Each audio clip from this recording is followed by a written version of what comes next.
नमस्कार। प्रादेशिक समाचार के साथ मैं नीलम कुमार। पहले मुख्य समाचार। भारत ने 2023 में अंतर्राष्ट्रीय ओलंपिक समिति के सत्र की मेजबानी हासिल की। प्रधानमंत्री नरेंद्र मोदी ने भारत को मेजबानी मिलने पर प्रसन्नता व्यक्त की। अमेरिकी खाद्य और औषधि प्रशासन भारत के कोवैक्सीन को मान्यता देने के लिए उसका मूल्यांकन करेगा। भारत बायोटेक के कोवैक्सीन के परीक्षण पर लगी रोक हटाई। देश में कोविड टीकाकरण का आंकड़ा 175 करोड़ 33 लाख के पार। और भारत और वेस्ट इंडीज के बीच T20 क्रिकेट श्रृंखला का तीसरा और अंतिम मैच आज कोलकाता में। और समाचार से पहले एक जरूरी संदेश। कोरोना वायरस के नए स्वरूप ओमिक्रॉन को देखते हुए आपसे अपील है कि सतर्क रहें और पूर्ण टीकाकरण कराएं। 15 से 18 वर्ष के किशोरों और अन्य लोगों के टीकाकरण में भी मदद करें। सुरक्षित रहने के लिए कृपया 3 सरल उपायों का पालन अवश्य करें। मास्क पहनें, 2 गज की सुरक्षित दूरी बनाए रखें, हाथ और चेहरा साफ रखें। कोविड संबंधी किसी भी जानकारी और सलाह के लिए राष्ट्रीय हेल्पलाइन नंबर 011-2397-8046 और 1075 पर संपर्क करें। वहीं राज्य हेल्पलाइन नंबर 104 डायल कर किसी भी समस्या का त्वरित समाधान लिया जा सकता है। और अब समाचार विस्तार से। भारत ने 2023 में अंतर्राष्ट्रीय ओलंपिक समिति के सत्र की मेजबानी हासिल कर ली है। यह बैठक मुंबई में होगी। अंतर्राष्ट्रीय ओलंपिक समिति का सत्र दूसरी बार भारत में आयोजित होगा। इससे पहले 1983 में नई दिल्ली में यह बैठक हुई थी। चीन के पेइचिंग में शीतकालीन ओलंपिक खेलों के अवसर पर भारत ने अंतर्राष्ट्रीय ओलंपिक समिति के 139वें सत्र की मेजबानी का अधिकार निर्विरोध जीत लिया।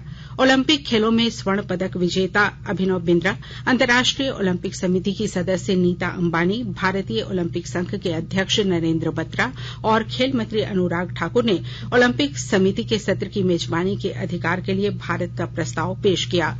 प्रधानमंत्री नरेंद्र मोदी ने 2023 में अंतर्राष्ट्रीय ओलंपिक समिति सत्र की मेजबानी के लिए भारत के चुने जाने पर प्रसन्नता व्यक्त की है। एक ट्वीट में उन्होंने विश्वास व्यक्त किया कि यह सत्र यादगार होगा और इससे विश्व में खेलों के लिए सकारात्मक परिणाम सामने आएंगे। प्रधानमंत्री नरेंद्र मोदी कल शिक्षा और कौशल पर वेबिनार के पूर्ण सत्र को संबोधित करेंगे। शिक्षा मंत्रालय केंद्रीय बजट 2022 की घोषणाएं लागू करने के बारे में इस विचार मंथन वेबिनार का आयोजन कर रहा है। इसका उद्देश्य लोगों, निजी क्षेत्र, शिक्षा और उद्योग क्षेत्र के विशेषज्ञों के साथ विचार मंथन करना तथा विभिन्न क्षेत्रों से संबंधित मुद्दों के कार्यान्वयन की दिशा में आगे बढ़ने के लिए कार्यनीतियों पर विचार करना है। हमारी संवाददाता ने बताया है कि सरकार बजट घोषणाओं को तेजी से और प्रभावी तरीकों से लागू करने के लिए महत्वपूर्ण क्षेत्रों के संबंध में वेबिनार की श्रृंखला आयोजित कर रही है। अमेरिका कोविड से बचाव के लिए भारत बायोटेक कंपनी की कोवैक्सीन को मान्यता देने के लिए उसका मूल्यांकन करेगा।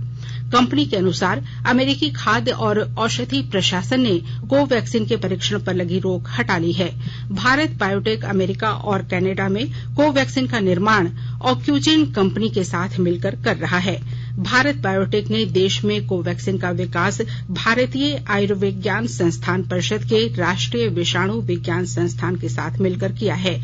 इसके लिए होल वायरन इनएक्टिवेटेड वीरोसेल से बनी तकनीक का प्रयोग किया गया है। भारत बायोटेक के अनुसार यह वैक्सीन मृत वायरस से बना है जो शरीर पर बिना कोई दुष्प्रभाव डाले प्रतिरोधक क्षमता को मजबूत करता है। राष्ट्रपति रामनाथ कोविंद कल भारतीय नौसेना के बेड़े का निरीक्षण करेंगे। विशाखापत्तनम में पूर्वी नौसेना कमान राष्ट्रपति के फ्लीट रिव्यू कार्यक्रम की मेजबानी करेगा। इस दौरान देश की स्वतंत्रता के 75वें वर्ष को भी रेखांकित किया जाएगा।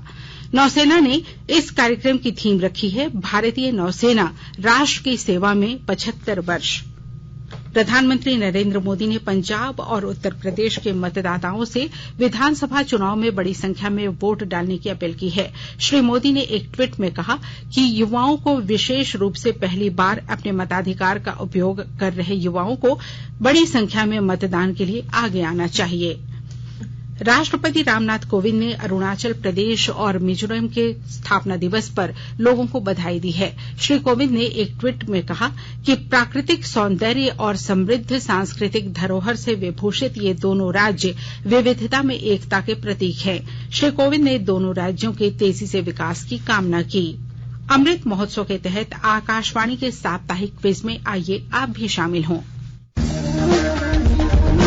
आजादी के 75 वर्षों का पर्व अमृत महोत्सव प्रत्येक बुधवार शाम 7 बजे प्रसारित होने वाले प्रादेशिक समाचार के दौरान पूछे गए प्रश्न का सही उत्तर देने वाले एक प्रतिभागी इनाम का हकदार होगा।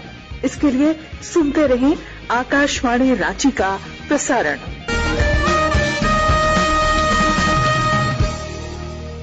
प्रवर्तन निदेशालय ईडी ने बिहार के पूर्व मुख्यमंत्री लालू प्रसाद यादव सहित अन्य पर मनी लॉन्ड्रिंग एक्ट के तहत प्राथमिकी दर्ज की है। ईडी ने यह कार्रवाई सीबीआई के विशेष न्यायाधीश के आदेश के आलोक में की है। सीबीआई के तत्कालीन विशेष न्यायाधीश शिवपाल सिंह ने चारा घोटाले के 2 केस में दोषी करार अभियुक्तों और मृत अभियुक्तों द्वारा घोटाले के पैसे से खरीदी गई संपत्ति को जांच के बाद जब्त करने का आदेश दिया था। उन्होंने सीबीआई निदेशक को निर्देश दिया था कि वह इसकी जांच प्रवर्तन निदेशालय से कराने की व्यवस्था करें।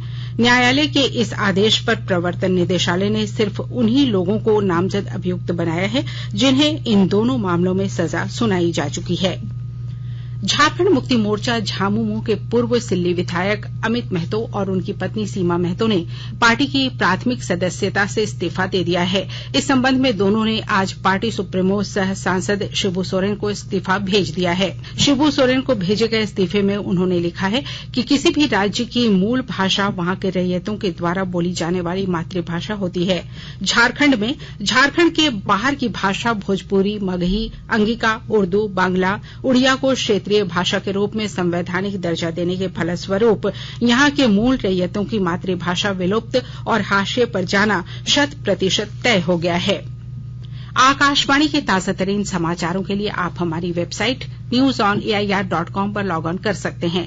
ताजा समाचार Twitter handle @AIR news alerts और Facebook page all India radio news पर भी उपलब्ध है। आप प्रादेशिक समाचार एकांश के Twitter handle @AIR news _Ranchi और फेसबुक, इंस्टाग्राम पेज तथा YouTube channel AIR news Ranchi पर भी हमारे बुलेटिन सुन सकते हैं। प्रादेशिक समाचार आप आकाशवाणी रांची से सुन रहे हैं और अब पेश है कोरोना से बचाव के कुछ संदेश। कोविड-19 से बचाव और सुरक्षित रहने के 3 उपाय। मास्क लगाएं, 2 गज दूरी है जरूरी, सुरक्षित दूरी रखें, हाथ और मुंह साफ रखें।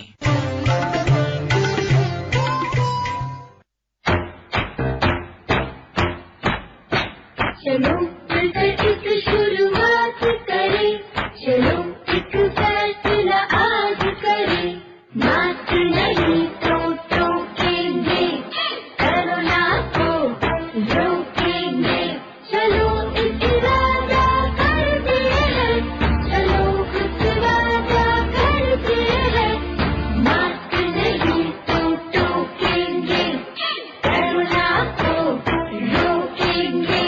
भारत सरकार द्वारा जनहित में जारी। प्रादेशिक समाचार में आपका एक बार फिर से स्वागत है। देश में अब तक 175 करोड़ 37 लाख से अधिक कोविड रोधी टीके लगाए जा चुके हैं। स्वास्थ्य मंत्रालय ने बताया कि कल 30,81,000 से अधिक टीके लगाए गए।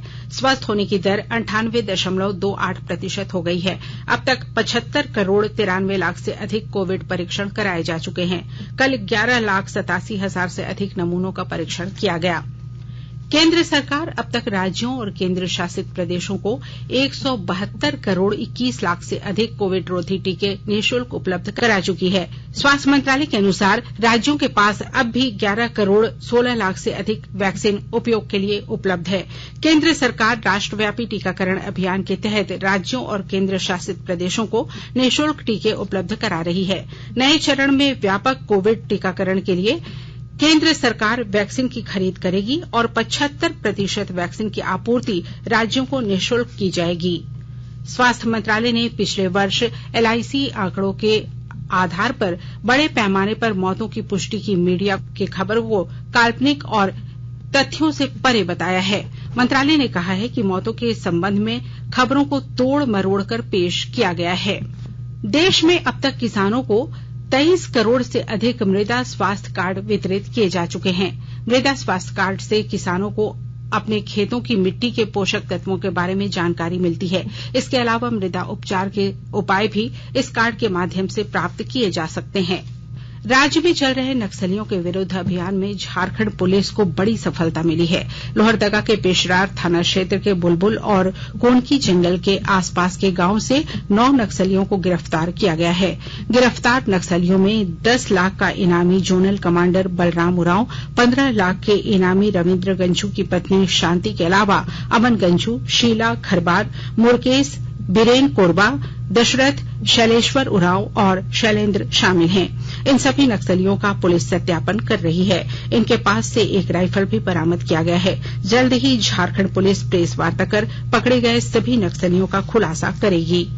गढ़वा जिले के चिनिया थाना क्षेत्र अंतर्गत ग्राम बिलैती खैर में एक मोटरसाइकिल की ट्रक से जोरदार टक्कर हो गई, जिसमें मोटरसाइकिल पर सवार 2 लोगों की मौत घटनास्थल पर भी हो गई। पश्चिमी सिंहभूम जिले में सड़क दुर्घटनाओं में तुलनात्मक कमी आई है और विस्तृत ब्यौरा दे रहे हैं हमारे संवाददाता। पश्चिमी सिंहभूम जिले में सड़क दुर्घटनाओं में तुलनात्मक कमी आई है। पिछले 5 वर्षों के दुर्घटनाओं की समीक्षा के क्रम में पाया गया कि पिछले वर्ष 2021 में सबसे कम कुल 157 दुर्घटना के मामले पाए गए हैं। हालांकि आंकड़े ये भी बताते हैं कि शहरी क्षेत्र की अपेक्षा ग्रामीण क्षेत्रों में दुर्घटनाओं की संख्या में बढ़ोतरी हुई है। इसको ध्यान में रखते हुए ग्राम सभा के माध्यम से नागरिकों को जागरूक किया जाएगा और सड़क दुर्घटनाओं का डाटा मोबाइल और वेब एप्लीकेशन के माध्यम से तैयार किया जाएगा। इसमें पुलिस, स्वास्थ्य एवं परिवहन विभाग के द्वारा अलग अलग ज्ञात दुर्घटनाओं का डाटा अपलोड किया जाएगा, जिससे सटीक आंकड़े एकत्रित कर दुर्घटनाओं को न्यूनतम स्तर पर लाने का प्रयास किया जाएगा। ग्रामीण इलाकों में स्कूल के स्तर पर भी जागरूकता फैलाने की कोशिश की जा रही है। लोगों में संरक्षा के प्रति जागरूकता आने पर संभव है कि आने वाले समय में सड़क दुर्घटनाओं की संख्या में और कमी आएगी। दिलीप बनर्जी, आकाशवाणी समाचार, चाईबासा। भारत और वेस्ट इंडीज के बीच T20 क्रिकेट श्रृंखला का तीसरा और अंतिम मैच आज कोलकाता के ईडन गार्डन में खेला जाएगा। मैच शाम 7 बजे से शुरू होगा। पहला मैच 6 विकेट से और दूसरा 8 रन से जीतकर भारतीय टीम जीत की हैट्रिक बनाना चाहेगी। इससे पहले भारत ने न्यूजीलैंड के साथ T20 श्रृंखला और वेस्ट इंडीज के साथ एक दिवसीय श्रृंखला भी 3-0 से जीता था। श्रीलंका के साथ 24 फरवरी से शुरू हो रही T20 और क्रिकेट टेस्ट मैचों की घरेलू श्रृंखला के लिए भारतीय टीम की घोषणा कर दी गई है। चयन समिति के अध्यक्ष चेतन शर्मा ने बताया कि रोहित शर्मा भारतीय टीम के कप्तान और जसप्रीत बुमराह उप कप्तान होंगे। बल्लेबाज चेतेश्वर पुजारा और आंजिक रहाणे को कमजोर प्रदर्शन के कारण टीम में शामिल नहीं किया गया है। तेज गेंदबाज ईशांत शर्मा और विकेट कीपर रिद्धिमान साहा भी टीम का हिस्सा नहीं होंगे। विराट कोहली और ऋषभ पंत को T20 श्रृंखला के लिए और शार्दुल ठाकुर को पूरी श्रृंखला के लिए विश्राम दिया गया है। वेस्ट इंडीज के साथ एक दिवसीय मैचों की श्रृंखला के दौरान चोटिल हुए KL राहुल और वाशिंगटन सुंदर को टीम में शामिल नहीं किया गया है। दक्षिण अफ्रीका दौरे में टीम का हिस्सा नहीं रहे रविंद्र जडेजा की T20 और टेस्ट श्रृंखला दोनों में वापसी हुई है। ऋषभ पंत की गैर मौजूदगी में T20 श्रृंखला में संजू सैमसन और ईशान किशन विकेट कीपिंग के लिए दौड़ में होंगे। और अब अंत में मुख्य समाचार एक बार फिर। भारत ने 2023 में अंतर्राष्ट्रीय ओलंपिक समिति के सत्र की मेजबानी हासिल की। प्रधानमंत्री नरेंद्र मोदी ने भारत को मेजबानी मिलने पर प्रसन्नता व्यक्त की। अमेरिकी खाद्य और औषधि प्रशासन भारत के कोवैक्सीन को मान्यता देने के लिए उसका मूल्यांकन करेगा। भारत बायोटेक के कोवैक्सीन के परीक्षण पर लगी रोक हटाई। देश में कोविड टीकाकरण का आंकड़ा 175 करोड़ 33 लाख के पार। और भारत और वेस्ट इंडीज के बीच T20 क्रिकेट श्रृंखला का तीसरा और अंतिम मैच आज कोलकाता में। इसके साथ ही आकाशवाणी रांची से प्रादेशिक समाचार का ये बुलेटिन समाप्त हुआ। नमस्कार।